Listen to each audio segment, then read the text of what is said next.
بسم اللہ الرحمن الرحیم۔ منقول ہے کہ حضور سیدنا غوث اعظم کے زمانہ میں ایک مقرب کی ولایت سلب کر لی گئی۔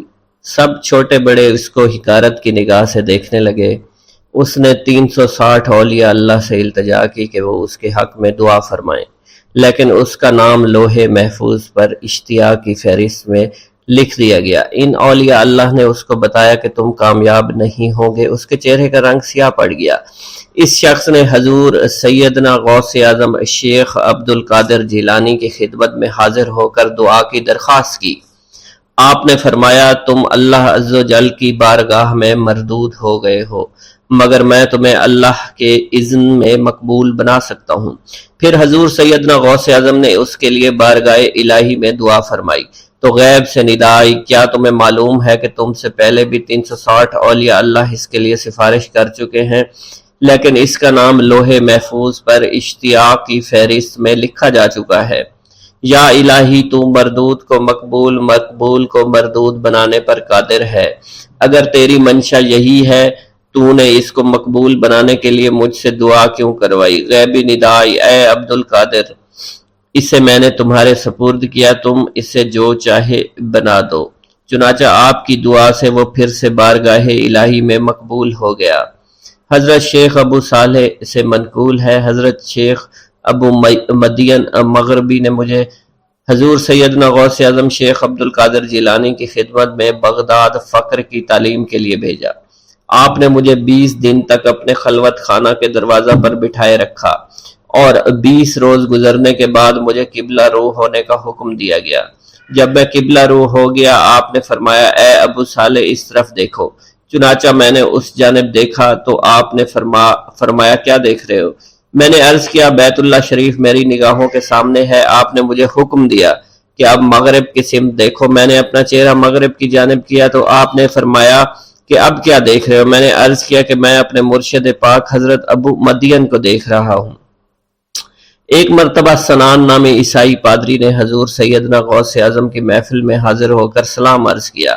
حاضرین کھڑے ہو کر بیان دیا کہ میں یمن کا رہنے والا ہوں، میں نے ارادہ کیا کہ میں اسلام قبول کروں گا۔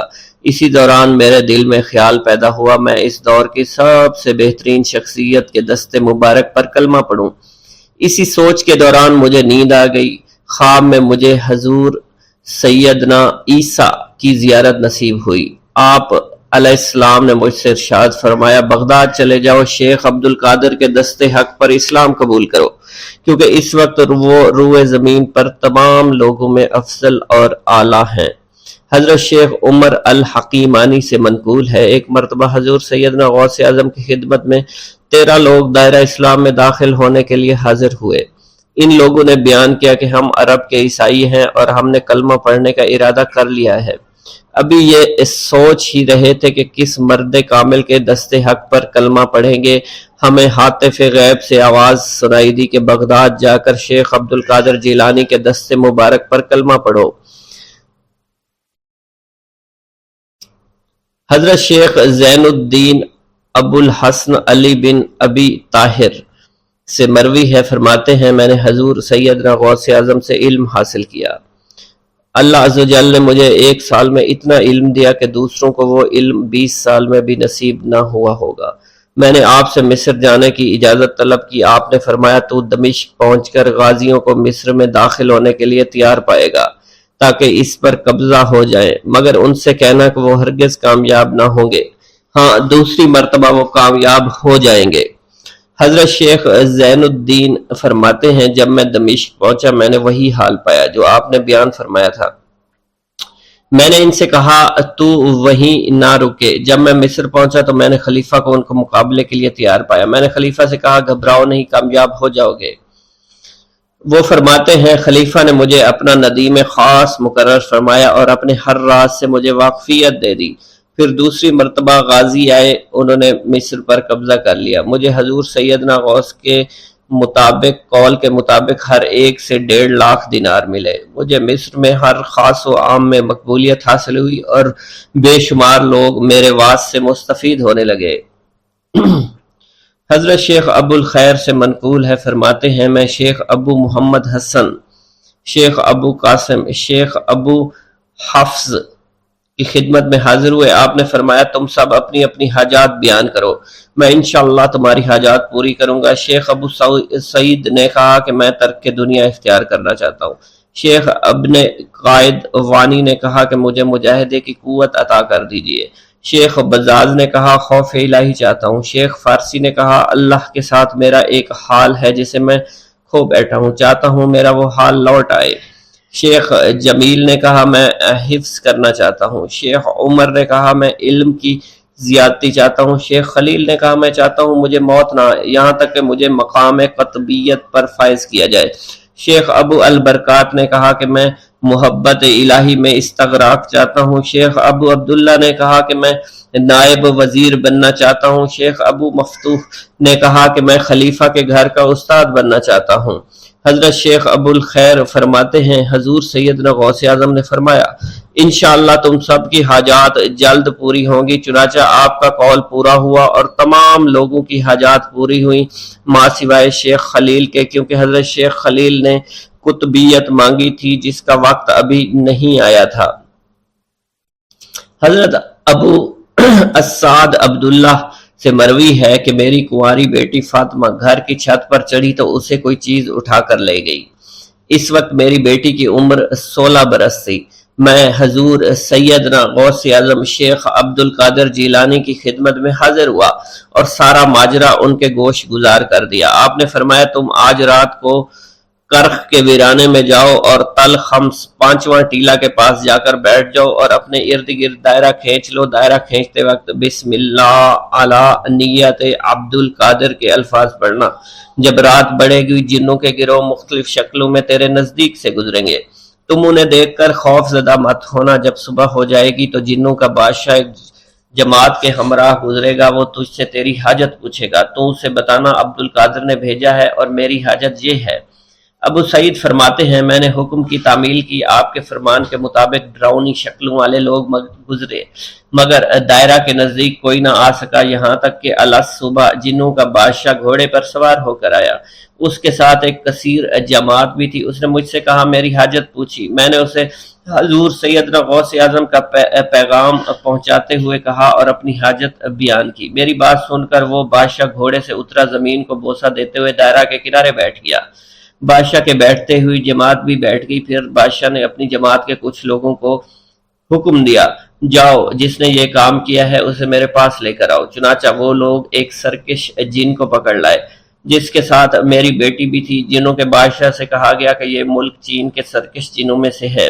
بادشاہ نے اس جن کو مخاطب کرتے ہوئے کہا کہ تمہیں قطب وقت کے قدموں کے نیچے سے لڑکی اٹھانے کی جرت کیوں کر پیش ہوئی؟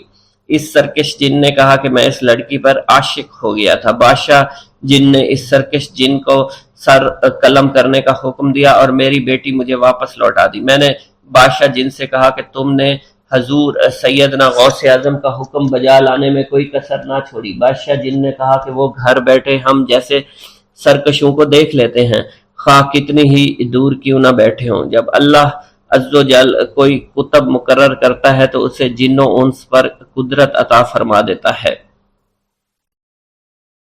تفریح الخاطر میں منقول ہے حضور سیدنا غوث اعظم کے وصال کے بعد ایک شخص جو کہ عرصہ دراز سے مرشد کامل کی تلاش میں تھا اور وہ آپ کا شورا سننے کے بعد آپ کی خدمت میں بغداد شریف پہنچا۔ جب اس شخص کو معلوم ہوا کہ آپ وصال فرما گئے ہیں تو وہ آپ کی قبر مبارک پر حاضر ہوا اور آداب زیارت بجا لایا۔ آپ اپنی قبر مبارک سے باہر تشریف لائے، اس کا ہاتھ پکڑ کر اسے سلسلہ عالیہ قادریہ میں بیعت فرما دیا اور اس کی جانب خصوصی توجہ فرمائی۔ حضرت ابو بکر ارکیمی فرماتے ہیں میں ابتدائی عمر میں شتر بانی کا کام کیا کرتا تھا۔ ایک مرتبہ مجھے ایک شخص کے ساتھ حج کرنے کا اتفاق ہوا۔ اس شخص کو یہ خطرہ لاحق ہوا کہ وہ عنقریب مر جائے گا۔ اس نے مجھے ایک چادر اور 10 دینار دیے اور فرمایا یہ میری امانت، تم بغداد شریف واپس جا کر حضور سیدنا غوث اعظم شیخ عبد القادر جیلانی رحمۃ اللہ علیہ کی خدمت میں پیش کر دینا۔ حضرت ابو بکر الکیمی فرماتے ہیں کہ میں اس وصیت کے کچھ دنوں بعد اس شخص کا انتقال ہو گیا۔ میں جب بغداد شریف تشریف لایا تو لالچ میں پھنس گیا، میرے دل میں خیال آیا ان چیزوں کے متعلق کسی کو کچھ علم نہیں ہے، چنانچہ میں نے وہ چادر اور 10 دینار اپنے پاس رکھ لیے۔ ایک دن میں بازار سے گزر رہا تھا، میری ملاقات حضور سیدنا غوث اعظم سے ہوئی۔ میں نے آپ کو سلام کیا، آپ نے میرا ہاتھ پکڑ کر فرمایا، تم نے 10 دیناروں کے لیے بھی اللہ کا خوف نہیں کیا، میری امانت اپنے پاس رکھ لی اور میرے پاس اپنی آمد و رفت بھی ختم کر لی۔ حضرت ابو بکر ارقیمی فرماتے ہیں کہ حضور سیدنا غوث اعظم کی بات سن کر مجھ پر غشی طاری ہو گئی، اور جب مجھے ہوش آیا میں نے وہ چادر اور 10 دینار لا کر آپ کی خدمت میں پیش کیے اور معافی کا خواستگار ہوا۔ واللہ عالم۔ الغرض جب آپ نے عبادات اور ریاضات اور مجاہدات شاقہ کے بعد پورا تزکیہ نفس حاصل کر لیا تو حضرت شیخ ابو سعید مبارک مخرمی علیہ السلام سے بیعت کی اور ان کے حلقہ ارادت میں داخل ہو گئے۔ شیخ ابو سعید نے حضرت کو اپنے ہاتھ سے کھانا کھلایا۔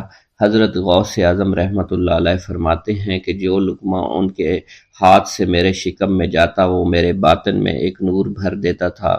پھر انہوں نے آپ کو خرقہ ولایت عطا کیا اور فرمایا کہ اے عبد القادر، یہ وہ خرقہ ہے جو جناب رسول خدا صلی اللہ علیہ وآلہ وسلم نے حضرت علی رضی اللہ تعالیٰ عنہ کو عطا فرمایا تھا اور ان سے حضرت حسن بصری رحمۃ اللہ علیہ کو ملا تھا اور ان سے دست بدست مجھ تک پہنچا ہے۔ اس خرقہ کے پہنتے ہی حضرت غوث العظم شیخ عبد القادر جیلانی پر بھی برکات اور تجلیات الہیہ نے ظہور کیا۔ شیخ ابو سعید موصوف الصدر لکھتے ہیں کہ ایک دوسرے سے تبرک حاصل کرنے کے لیے میں نے حضرت شیخ عبد القادر جیلانی کو اور انہوں نے مجھ کو خرقہ پہنایا۔ سیدنا محی الدین دستگیر عبد القادر شیخ جیلانی رحمۃ اللہ علیہ نہ صرف شیخ طریقت تھے بلکہ پوری طریقے سے اسلام کا جبہ پہنے ہوئے تھے۔ ان کے شیخ ابو حسن علی بن قریشی، ان کے شیخ ابو خرج اور ان کے شیخ ابو الفضل تھے۔ ان کے شیخ حسن بصری، ان کے حضرت علی مرزا کرم اللہ وجہہ اور ان کے حضور سرور کائنات صلی اللہ علیہ وآلہ وسلم تھے۔ حضرت غوث اعظم جیسا کہ بیان کیا جا چکا ہے طبعاً مخلوق اور ویرانہ پسند تھے، اس کے علاوہ گوشہ نشین بھی تھے۔ اس وقت بغداد میں خلفائے عباسیہ کا دورہ تھا۔ اہل زمانہ دنیا طلبی میں منہمک، عمرہ حکومت میں بدمست اور نشہ امارت میں سرشار تھے۔ طالب دنیا علماء نے اپنی اور دوسروں کی دنیا خراب کر رکھی تھی، جاہل صوفیہ نے طریقت کو شریعت سے علیحدہ کر رکھا تھا۔ چنانچہ اس سے متاثر ہو کر بہت سے علماء کرام وعظ و نصیحت اور دوسرے جو ہے خرافات میں پڑے ہوئے تھے۔ آپ نے اشاعت اسلام اور تجدید دین کا بیڑا اس وقت اٹھا لیا تھا۔ ابھی اس کا عزم ہی کیا تھا کہ سرور کائنات رسول صلی اللہ علیہ وسلم کو آپ نے خواب میں دیکھا۔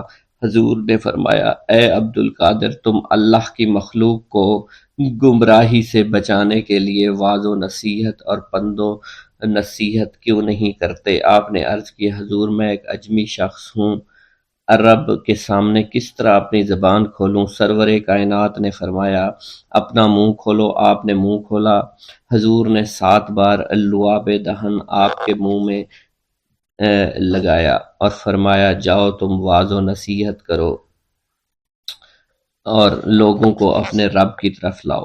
چنانچہ ظہر کی نماز پڑھ کر آپ بیٹھے تو خلقت آپ کے گرد جمع ہو گئی۔ آپ کچھ مرعوب سے ہو گئے۔ اسی اثنا میں آپ نے شیر خدا علی المرتضیٰ کو مجلس میں اپنے سامنے ایک کھڑا پایا۔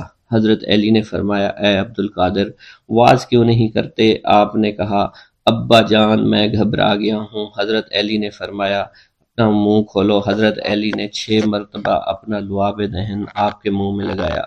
آپ نے عرض کیا، پورے 7 مرتبہ کیوں نہیں ڈالا؟ شیر خدا نے کہا کہ رسول خدا صلی اللہ علیہ وسلم کے ادب اور پاس کی وجہ سے میں ایسا نہیں کر سکتا۔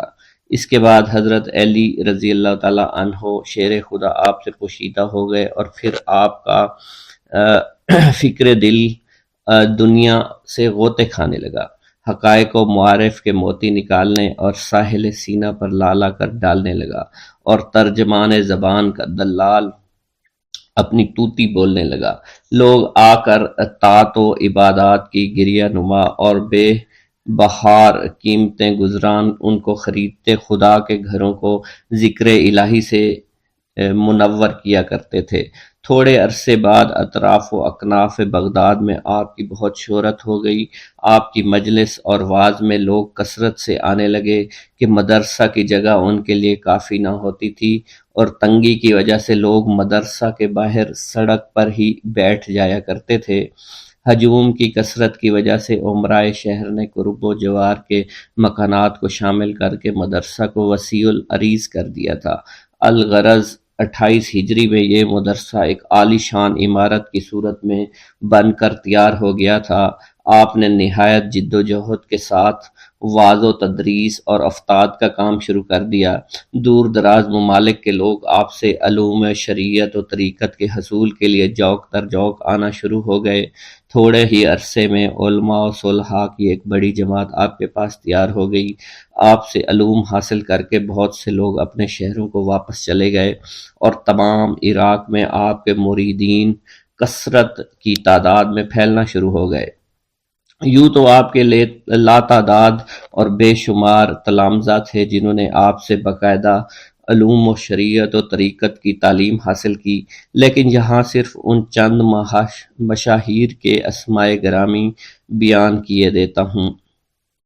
استاد میر محمد جیلانی، عبداللہ بطائمی، مکی بن عثمانی، محمد بن ابوالکلام، احمد بن اسماعیل۔ کچھ عرصہ بعد آپ کی شہرت وسیع اور عالمگیر ہو گئی۔ آپ کی عظمت و محبوبیت مخلوق کے قلوب میں گھر کر گئی۔ دور دراز سے کٹھن منزلیں طے کر کے لوگ آنے لگے اور آپ کی مجلس و واعظ میں شریک ہونے لگے۔ آپ کے صاحبزادہ حضرت شیخ عبد الوہاب رحمۃ اللہ علیہ بیان فرماتے ہیں کہ میرے والد ماجد واعظ سے پہلے خطبہ یوں شروع کیا کرتے تھے: الحمدللہ رب العالمین، اور یہ آپ 3 دفعہ فرمایا کرتے تھے۔ اور بہت سے لوگ آپ کی مجلس اور واعظ میں شریک ہوا کرتے تھے۔ ایک روز حضور غوث سے مآب کی مجلس میں 10,000 کے قریب آدمی جمع تھے۔ شیخ علی بن ابی نصر بھی آپ کے سامنے بیٹھے تھے کہ یکا یک ان کو نیند آ گئی۔ حضور غوث اعظم نے لوگوں کو فرمایا کہ خاموش ہو جاؤ۔ یہ فرمانا ہی تھا کہ لوگ ایسے خاموش ہوئے اگر سوائے سانسوں کی کوئی آواز سنائی نہیں دیتی تھی۔ پھر حضور غوث ممبر سے اترے اور شیخ علی ابن نصر کے روبرو ادب سے کھڑے ہو گئے اور بغور ان کو دیکھنے لگے۔ کچھ دیر کے بعد شیخ علی رحمت اللہ علیہ جاگ اٹھے۔ حضور غوث پاک نے ان سے دریافت کیا کہ کیا آپ نے رسول خدا صلی اللہ علیہ وسلم کو خواب میں دیکھا ہے؟ شیخ نے جواب دیا، ہاں۔ آپ نے فرمایا، میں حضور صلی اللہ علیہ وسلم کے ادب کے لیے ہی کھڑا ہوا تھا۔ پھر حضرت غوث پاک رحمت اللہ علیہ نے پوچھا کہ حضور اکرم صلی اللہ علیہ وسلم آپ کو کوئی وصیت بھی فرمائی ہے؟ شیخ علی نے جواب دیا کہ آپ کی خدمت اقدس میں رہنے کی تلقین فرمائی ہے۔ بسم اللہ الرحمن الرحیم۔ ناظرین گرامی، روایت میں آتا ہے کہ قطب الاقطاب حضرت شیخ عبد القادر جیلانی الحسنی والحسینی الجیلانی، حضرت غوث اعظم شیخ عبد القادر جیلانی رحمت اللہ علیہ جب نماز ادا کرتے تو بہت زار و قطار رویا کرتے، یعنی گریہ زاری کیا کرتے تھے۔ روتے روتے آپ کی ہچکی بن جایا کرتی تھی۔ جب آپ رحمت اللہ علیہ مسجد میں اپنے مریدین اور شاگردوں کے ساتھ با جماعت نماز پڑھتے، اللہ پاک کی محبت اور عشق میں اتنے ڈوب کر عبادت کرتے کہ ان کے شاگرد آپ کی رقت آمیزی کو دیکھ کر، یعنی رونے کے انداز کو دیکھتے اور کہتے، اگر اصل نماز دیکھنی ہے تو غوث پاک کی نماز کو دیکھا جائے۔ تو ایک بار کا ذکر ہے کہ آپ رحمۃ اللہ علیہ عراق کی مسجد میں سے باجماعت نماز پڑھ کر باہر نکلے، آپ کے مریدین بھی آپ کے ساتھ تھے۔ آپ نے دیکھا کہ اسی محلے میں کچھ بچے اخروٹ کے ساتھ کھیل رہے ہیں۔ آپ بچوں سے بہت پیار کیا کرتے تھے، گویا کہ خود بچپن میں کبھی بچوں کی طرح کھیل کود نہیں کر سکے، لیکن بچوں کو دیکھ کر آپ مسکراتے تھے۔ آپ آگے بڑھنے لگے اور مریدین کی بڑی جماعت بھی آپ کے ساتھ تھی۔ ابھی آپ زیادہ دور نہیں گئے تھے کہ ان بچوں نے ایک دوسرے کے کان میں کچھ بولنا شروع کر دیا اور اشارے میں باتیں کرنے لگے کہ کیا خیال ہے کہ جو بابا جی سب سے نمایاں ہیں، نورانی چمکتے ہوئے چہرے والے ہیں، سب سے آگے چل رہے ہیں، ان کو بولا جائے جو فرمائش ہمیں کرنی ہے ان سے کر دیں، کیا یہ ہمیں ڈانٹیں گے تو نہیں؟ تو کچھ سمجھدار بچے ہم زبان ہوئے اور کہا، نہیں نہیں، یہ جو بابا ہے نا بہت اچھے ہیں، ان سے جو کچھ کہو گے انہوں نے وہ ہماری بات پوری کرنی ہے، ہم ان سے ایک میٹھی اور لذیذ چیز آج منگواتے ہیں۔ تو ان میں سے ایک بچہ جو سب سے بڑا تھا پاس آیا اور کہا، بابا میری بات سنیں۔ آپ نے بہت پیار اور شفقت سے اس کے سر پر ہاتھ رکھا اور کہا، بیٹا کہو۔ اس نے کہا کہ میرا دل کر رہا ہے کہ میں آپ سے کچھ مانگوں۔ آپ نے فرمایا کہ کہو بیٹا کیا چاہتے ہو؟ وہ کہنے لگا کہ مجھے آپ اس فلاں جلیبی والے سے جلیبی لا کر دے سکتے ہیں، میرا کھانے کا بہت دل کر رہا ہے۔ میں چلا جاتا، لیکن بابا میری باری آنے والی ہے، جب تک میں جلیبی لے کر وہاں آؤں گا میری باری چلی جائے گی۔ آپ رحمت اللہ علیہ کے وہاں کے مشہور بزرگ بڑے سردار لوگ ہیں، آپ کے خادمین آپ کے نوکر بننے کے لیے جان کی بازی لگانے کو تیار رہتے ہیں۔ ادھر وہ بچے آپ کے رتبے کو بھی دیکھ رہے تھے اور یہ بھی دیکھ رہے تھے کہ آپ کون سی شخصیت ہے، لیکن پھر بھی اتنے سارے لوگوں کو چھوڑ کر آپ سے وہ بچہ کہتا ہے کہ بابا مجھے جلیبی لا کر دے دیں۔ بابا جی نے کہا کہ ٹھیک ہے میں لا کر دے دیتا ہوں۔ آپ کا ایک مرید آپ کے پاس آیا اور کہا، حضرت آپ کیوں اس بات پر توجہ دے رہے ہیں؟ آپ اس بچے کی فرمائش پر جلیبی لا رہے ہیں۔ حضرت آپ پر میری جان قربان ہو، میں اس بچے کو جلیبی لا کر دے دیتا ہوں۔ آپ رحمت اللہ علیہ نے اسے اپنے ہاتھ کے اشارے سے منع فرمایا اور کہا، اس نے مجھ سے کہا ہے نا تو میں ہی اس کی خواہش کو پورا کروں گا۔ پھر آپ رحمت اللہ علیہ اس جلیبی والے کے پاس تشریف لے گئے اور جلیبی والا کچھ دیر پہلے اداس بیٹھا ہوا تھا۔ آپ رحمت اللہ علیہ اس کی دکان میں تشریف لے گئے تو وہ خوشی خوشی سے جھومنے لگا۔ آپ رحمت اللہ علیہ نے اس جلیبی والے سے جلیبی لی، اس نے خوشی خوشی آپ رحمت اللہ علیہ کے ہاتھوں میں جلیبی تھما دی۔ وہ آدمی لگ بھگ 70 سال کا تھا، اس بڑھاپے میں بھی وہ کام کرنے پر مجبور تھا۔ اس کی آنکھوں میں آپ رحمت اللہ علیہ کو دیکھ کر آنکھوں سے آنسو آ گئے۔ اس نے روتے ہوئے کہا، اللہ کا لاکھ لاکھ شکر ہے، اس نے میری دعا سن لی۔ آپ نے میری دکان میں قدم رکھے تو کئی دنوں سے آپ کے انتظار میں یہاں بیٹھا ہوا تھا۔ میں جانتا تھا کہ آپ ضرور میری دکان پر تشریف لائیں گے۔ آپ رحمت اللہ علیہ نے فرمایا، تمہیں کیسے پتا تھا کہ میں تمہاری دکان پر آؤں گا؟ وہ کہنے لگا کہ حضرت عرصہ ہوا ہے، کئی مہینوں سے میرا کاروبار نہیں چل رہا تھا، میرا کاروبار دن بدن ٹھپ ہوتا جا رہا تھا، فاقوں تک کی نوبت آ گئی تھی۔ مجھے اپنی فکر نہیں تھی لیکن اپنے چھوٹے چھوٹے بچوں کی تھی۔ اس بڑھاپے میں اللہ تعالیٰ نے اولاد تو دی لیکن ان کو پالنے کا کوئی بندوبست نہیں ہو رہا تھا۔ میں نے اپنی اس پریشانی کا ذکر کسی سے کیا تو اس نے کہا کہ عراق کے ایک شہر میں چلے جاؤ، وہاں پر کوئی ایک فقیر ہے، اس سے دعا کراؤ، وہ جس کے لیے دعا کرتے ہیں اس کا کام بن جاتا ہے۔ میں اتنا پریشان تھا کہ اس آدمی کے کہنے پر اس فقیر سے ملنے چلا گیا۔ اس کی تلاش کر کے میں نے اس سے کہا، تم میرے لیے دعا کرو تاکہ میرے کاروبار میں ترقی ہو جائے اور میرے رزق میں برکت ہو جائے اور تنگ دستی دور ہو جائے تاکہ میں بیوی بچوں کا پیٹ پال سکوں۔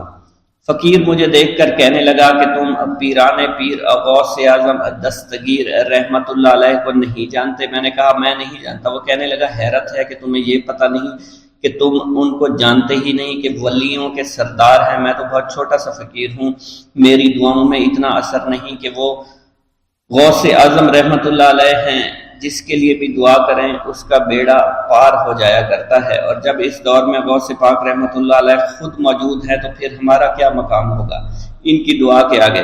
ہماری دعا کچھ بھی نہیں ہے۔ میں نے کہا، اگر یہ بات ہے کہ آپ سے بڑا کوئی بزرگ ہے تو مجھے بتائیے کہ غوث پاک رحمت اللہ علیہ مجھے کہاں ملیں گے اور میں کہاں جاؤں ان سے ملنے کے لیے؟ وہ کہنے لگا کہ وہ جیلان میں ہیں، تم ادھر جاؤ، ہماری کیا جرت کہ آپ کے لیے دعا کریں۔ آپ رحمۃ اللہ علیہ جس کے لیے بھی دعا فرماتے ہیں اس کا بیڑا پار ہو جاتا ہے، اور اس کو کہیں بول جانے کی ضرورت نہیں ہوتی۔ حضور جب اس فقیر نے مجھے یہ بات کہی تو فوراً جیلان شریف میں آ گیا، اور یہاں پر میں نے آپ کی تلاش شروع کی۔ آج دیکھیے آپ خود بخود میری دکان پر تشریف لائے ہیں، اب دیکھیے کہ آپ کے آنے سے کیسا نور میری دکان میں آ گیا ہے۔ حضور میرے حق میں دعا فرما دیجئے، اللہ پاک میری زندگی کو آسانیاں عطا فرمائے، مجھے اپنی بیوی اور بچوں کی بہت فکر ہے۔ آپ رحمۃ اللہ علیہ نے فرمایا پریشان ہونے کی ضرورت نہیں، اللہ تعالیٰ سب معاملات ٹھیک فرما دے گا۔ یہ کہہ کر آپ تشریف لے گئے، اس بچے کے پاس آئے اور اس کے ہاتھ میں جلیبی تھما دی۔ ابھی وہاں سے جانے والے تھے، دوسرا بچہ آیا، اس نے کہا کہ بابا آپ نے اسے تو جلیبی لا کر دی ہے، مجھے بھی لا کر دیں۔ آپ نے اس سے بھی تسلی دی اور کہا میں تمہیں بھی جلیبی لا کر دے دیتا ہوں بیٹا۔ یہ دیکھ کر مریدین بہت غصہ ہونے لگے اور کہا کہ حضور ہم اس بچے کو جلیبی لا کر دے دیتے ہیں، آپ کیوں زحمت کرتے ہیں؟ لیکن آپ نے فرمایا نہیں، یہ بچے مجھ سے کہہ رہے ہیں نا، میں ان کا نہیں ٹال سکتا۔ حضور آپ بہت مصروف شخصیت ہے، کیوں ان چھوٹے بچوں کی باتیں سن رہے ہیں؟ آپ نے ہاتھ کے اشارے سے انہیں روکا اور فرمایا اللہ تعالیٰ نے ہمیں جس کام کے لیے چنا ہے بس وہ کام ہی ہم کر رہے ہیں، تم لوگ اللہ پاک کی حکمت کو نہیں سمجھ رہے۔ پھر آپ جتنی بار وہ بچے آپ کو بھیجتے رہے، آپ رحمۃ اللہ علیہ ان کے لیے جلیبیاں لاتے رہے، حتیٰ کہ آخری بچے کو بھی آپ نے جلیبی لا کر دے دی اور وہ مزے سے کھانے لگے۔ جلیبی کھانے کے بعد وہ آپ کو دعائیں کرنے لگے اور کہا آپ بہت اچھے انسان ہیں، جیسا کہ آپ کے بارے میں ہم نے سنا تھا آپ ویسے ہی ہیں، آپ اخلاق کے بہت عمدہ ہیں، آپ کی سخاوت کے بارے میں ہم نے جتنا سن رکھا تھا آپ اتنے ہی سخی ہیں، ہم آپ سے بہت خوش ہوئے۔ آپ رحمت اللہ علیہ مسکرائے، بچوں کی خوشی دیکھ کر آپ کو دلی اطمینان ملا۔ اب ایک اور نماز کا وقت ہو رہا تھا، آپ نے مریدین سے کہا کہ چلو نماز پڑھنے کے لیے مسجد میں چلتے ہیں۔ وہ سب مل کر مسجد میں چلے گئے اور اللہ کی عبادت میں مصروف ہو گئے۔ سرکار غوث اعظم شیخ عبد القادر جیلانی رحمۃ اللہ علیہ دستگیر بڑے ہی منکسر المزاج، رقیق القلب، نرم طبیعت اور سادہ لوح تھے۔ اتنی بزرگ شخصیت کے اندر اعلیٰ ترین مقام پر فائز ہونے کے باوجود اپنی شان و رفعت کا ذرا برابر تصور نہ تھا۔ ہر کس و ناقص سے کمال انکساری کے ساتھ ملتے تھے، سب سے محبت کے ساتھ پیش آتے تھے۔ سادگی کا عالم یہ تھا کہ ایک مرتبہ کہیں جا رہے تھے، اثنائے راہ میں ایک گلی سے آپ کا گزر ہوا جہاں کچھ بچے کھیل رہے تھے۔ افتاد طبع کے مطابق ان بچوں سے محبت و شفقت کے ساتھ پیش آئے۔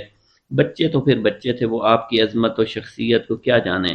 چنانچہ ایک بچہ نے آگے بڑھ کر کہا کہ 1 پیسہ کی آپ ہمیں مٹھائی لا دیجئے۔ بلا تعطل آپ نے انہیں مٹھائی لا کر دے دی۔ اب تو دوسرے بچوں کو بھی جرأت ہوئی، انہوں نے بھی آپ سے مٹھائی کے لیے پیسے مانگنے شروع کر دیے، لیکن آپ نے کسی بچے سے انکار نہ کی اور سب کو ہی مٹھائی کھلائی۔ گھر کے اوپر بھی آپ کی یہی کیفیت رہتی تھی۔ آپ کی بیویوں میں سے اگر کسی کی طبیعت خراب ہو جاتی تو خود گھر کے سارے کام دست مبارک سے کر لیتے تھے، خود ہی آٹا گوندھ کر روٹیاں پکا لیتے، بچوں کو بٹھا کر کھلا دیا کرتے تھے۔ اکثر کنویں سے پانی کھینچ کر کندھے کے اوپر رکھ کر گھر لے آتے اور گھر میں جھاڑو بھی لگا دیا کرتے تھے۔ غرضے کے کسی کام سے آپ کو آر نہیں تھی۔ آپ کی یہ طرز زندگی کچھ گھر تک ہی محدود نہ تھی، بلکہ جہاں کہیں بھی آپ تشریف لے جاتے یا حالت سفر میں ہوا کرتے تھے اور کسی منزل میں پہنچ کر قیام فرماتے تو وہاں کے اوپر بھی آپ کا یہی انداز ہوا کرتا تھا، یعنی اپنا تمام کام اپنے ہاتھوں سے ہی کیا کرتے تھے، آٹا گوندتے، روٹیاں پکاتے، دوسروں کو کھلاتے۔ سفر کی حالت میں اس قسم کے کاموں سے جب آپ مشغول ہو جاتے تو خدام کرام اور ان مشغولات سے آپ کو علیحدہ رکھنے کے لیے ہزاروں جتن کیا کرتے تھے، تاکہ خدام کی کوششیں اور تدابیر اس وقت بیکار ثابت ہو جاتی جب آپ یہ فرما دیتے تھے کہ میں بھی تم جیسا ایک انسان ہوں، تم روٹیاں پکاتے ہو تو میں کیوں نہ پکاؤں۔ سرکار دو جہاں صلی اللہ علیہ وسلم اور مقدس صحابہ کرام رضوان اللہ تعالی علیہم اجمعین کا بھی یہی طرز عمل تھا۔ پیغمبر اسلام مدینہ طیبہ میں ہوتے تو اپنا کام خود کیا کرتے تھے، سفر میں ہوتے تو تقسیم کار خود فرمایا کرتے تھے۔ صحابہ کرام کی طرح کوئی نہ کوئی کام اپنے ذمے بھی لے لیا کرتے تھے۔ جب اتنی عظیم شخصیت کے مالک ہوتے ہوئے اللہ کے رسول اور لائق کے صد احترام صحابہ ان کاموں کو اپنے ہاتھوں سے کیا کرتے تھے، تو میری کیا مجال ہے کہ میں اعتراض کروں اور دوسروں کے کام اپنے سر نہ لوں۔ دور حاضر کے مقتدر رہنما، مقدس پیشوا اور صاحب ثروت حضرت غور فرمائیں، کیا وہ بھی خدام و ملازمین کے ہوتے ہوئے گھر کے کام کرنا خود پسند فرماتے ہیں؟ اگر اپنی عملی زندگی میں پسند کرتے ہیں تو ان کے لیے نعمت لازم کی بشارت ہے۔ یقیناً پروردگار عالم ان کی انکساری، عاجزی اور فروتنی اور سادگی کو پسند فرمایا کرتے تھے۔ اس غرور و تکبر اور دوسروں کو اپنے سے کم تر سمجھنے اور دوسروں سے اچھا برتاؤ کرنے کو عذاب بھگتنے کے لیے تیار رہنا چاہیے۔ ایک نہ ایک دن دنیا میں بھی یہ بلا ذلت اور رسوائی کا سبب بنے گی اور آخرت میں بھی دردناک انجام کا باعث بنے گی۔ سرکار غوث اعظم رحمۃ اللہ علیہ خدا کی راہ میں بہت زیادہ خرچ کیا کرتے تھے۔ آپ کامل مطیع اور فرما بردار تھے۔ اپنی زندگی خدائے بزرگ و برتر اور ان کے نبی کریم صلی اللہ علیہ وسلم کے بتائے ہوئے اصولوں کے مطابق ہی زندگی گزارا کرتے تھے، اس لیے وعدہ و قول کی پابندی کیا کرتے تھے، ایفائے عہد کو نبھایا کرتے تھے۔ جب کسی سے آپ وعدہ فرماتے تو اسے ضرور پورا کیا کرتے تھے اور عہد و پیما کی پوری پابندی کیا کرتے تھے۔ ایک مرتبہ آپ کی خدمت مبارک میں آپ کا ایک عقیدت مند تاجر سفر تجارت پر روانہ ہونے لگا، جسے قبل حاضر ہوا اور دعا و برکت کی التجا کی پیش کی، جسے آپ نے فرمایا جاؤ خیریت کے ساتھ رہو گے اور سلامتی کے ساتھ واپس آؤ گے۔ خوش عقیدہ تاجر یہ پیغام سن کر اطمینان کے ساتھ روانہ ہو گیا، لیکن بعد کو الہام کے ذریعے آپ پر یہ آشکار ہوا کہ اس سفر کے دوران اس کے لیے مکمل تباہی مقتدر ہو چکی ہے۔ آپ کو بڑی تشویش لاحق ہوئی کہ آپ نے تو اس سفر میں اس کو رہائی کا پیغام دیا تھا کہ وہ سلامتی کے ساتھ جائے گا اور سلامتی کے ساتھ آئے گا۔ چنانچہ خدائے بزرگ و برتر کی بارگاہ میں آپ نے دعائیں کی، التجائیں کی اور 60 مرتبہ انتہائی عاجزی اور انکساری کے ساتھ اس شخص کی عافیت و سلامتی کے لیے آپ نے اللہ تعالیٰ سے دعا کی۔ مالک بے نیاز نے کرم فرمایا اور اس کے اوپر جو مصیبتیں آنے والی تھیں اس اندوناک کیفیت سے اس کے خواب میں پہنچ گئیں اور وہ آپ کی دعا سے بفضل الہی واپس آ گیا۔ ایک مرتبہ کا ذکر ہے کہ آپ مجلس میں تشریف فرماتے، ایک شخص نے کہا کہ آپ یہیں تشریف رکھیں، انتظار فرمائیں، میں ابھی آتا ہوں۔ اتنا کہہ کر وہ چلا گیا۔ آپ نے انکار نہیں فرمایا اور رضامندی ظاہر فرمائی، اس جگہ پر موجود رہے۔ چونکہ آپ نے اس سے وعدہ کر لیا تھا کہ میں اس جگہ موجود رہوں گا، اس لیے آپ ایک دن، ایک ہفتہ، ایک مہینہ نہیں بلکہ 1 سال تک اس مقام پر موجود رہے اور کسی دوسری جگہ تشریف نہ لے گئے۔ یہ عین سرکار دو عالم صلی اللہ علیہ وسلم کی سنت کریمہ تھی۔ پیغمبر اسلام صلی اللہ علیہ وسلم کو بھی اپنے تجارتی سلسلہ میں اس قسم کے واقعات سے متعدد بار سابقہ پڑا ہے۔ روایت کی شہادت یہ ہے کہ ایک مرتبہ تو 3 دن تک مسلسل آپ ایک ہی جگہ پر کھڑے رہے تھے۔